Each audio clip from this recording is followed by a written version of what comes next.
उमानाथ ने उसकी तरफ आहत विस्मय की आंखों से देखा। उसके बिगड़ने का कोई कारण उनके समझ में न आया।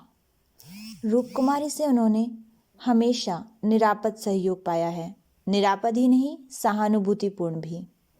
उन्होंने कई बार उससे महाराजिन रखने का प्रस्ताव खुद किया था, पर उसने बराबर यही जवाब दिया कि आखिर मैं बैठे बैठे क्या करूँगी, 4-5 रुपए का खर्च बढ़ाने से क्या फ़ायदा, यह पैसे तो बच्चों के मक्खन में खर्च होते हैं। और आज वह इतनी निर्ममता से उलाहना दे रही है जैसे गुस्से में भरी हो। अपनी सफाई देते हुए बोले, महाराजिन रखने के लिए तो मैंने खुद तुमसे कई बार कहा, तो लाकर रख क्यों नहीं दिया, मैं उसे निकाल देती तो कहते। हाँ, यह गलती हुई, तुमने कभी सच्चे दिल से नहीं कहा। रूपकुमारी ने और भी प्रचंड होकर कहा, तुमने केवल मेरा मन लेने के लिए कहा। मैं ऐसी भोली नहीं हूँ कि तुम्हारे मन का रहस्य न समझूं। तुम्हारे दिल में कभी मेरे आराम का विचार आया ही नहीं। तुम तो खुश थे कि अच्छी लौंडी मिल गई है, एक रोटी खाती है और चुपचाप पड़ी रहती है, महज खाने और कपड़े पर, वह भी जब घर की ज़रूरतों से बचे।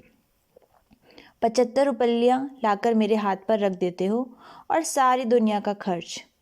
मेरा दिल ही जानता है मुझे कितनी कतर ब्योंत करनी पड़ती है, क्या पहनूं और क्या ओढ़ूं। तुम्हारे साथ ज़िंदगी खराब हो गई। संसार में ऐसे मर्द भी हैं जो स्त्री के लिए आसमान के तारे तोड़ लाते हैं।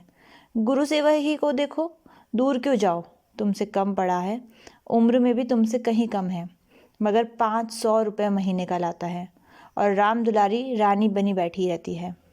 तुम्हारे लिए यही 75 रुपये बहुत है, रान मान में ही मगन।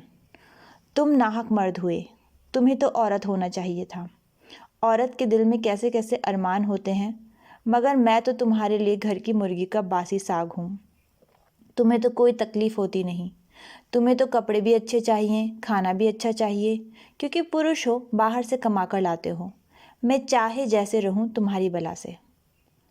वाग बाणों का यह सिलसिला कई मिनट तक जारी रहा और उमानाथ चुपचाप सुनते रहे।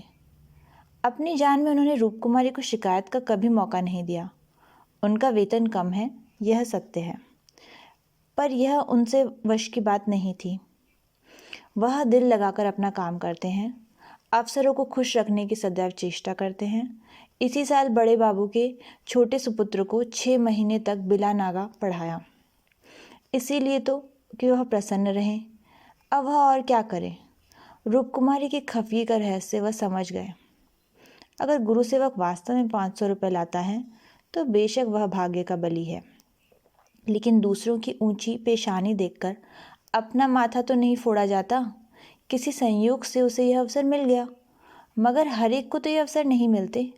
वह इसका पता लगाएंगे कि सचमुच उसे 500 रुपये ही मिलते हैं या महज डींग है, और मान लिया कि 500 रुपये ही मिलते हैं, तो क्या इससे रूपकुमारी को यह हक है कि वह उनको ताना दे और उन्हें जलीकटी सुनाए।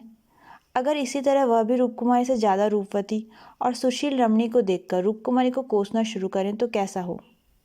रूपकुमारी सुंदरी है, मृदुभाषिणी है, त्यागमयी है, लेकिन उससे बढ़कर सुंदरी, मृदुभाषिणी, त्यागमयी देवियों से दुनिया खाली नहीं है। तो क्या इस कारण वह रूपकुमारी का अनादर करें। एक समय था जब उनकी नज़रों में रूपकुमारी से ज़्यादा रूपवती रमणी संसार में न थी, लेकिन वह उन्माद कब का शांत हो गया। भावुकता के संसार से वास्तविक जीवन में आए उन्हें एक युग बीत गया। अब तो विवाहित जीवन का उन्हें काफ़ी अनुभव हो गया है। एक को दूसरे के गुण दोष मालूम हो गए हैं।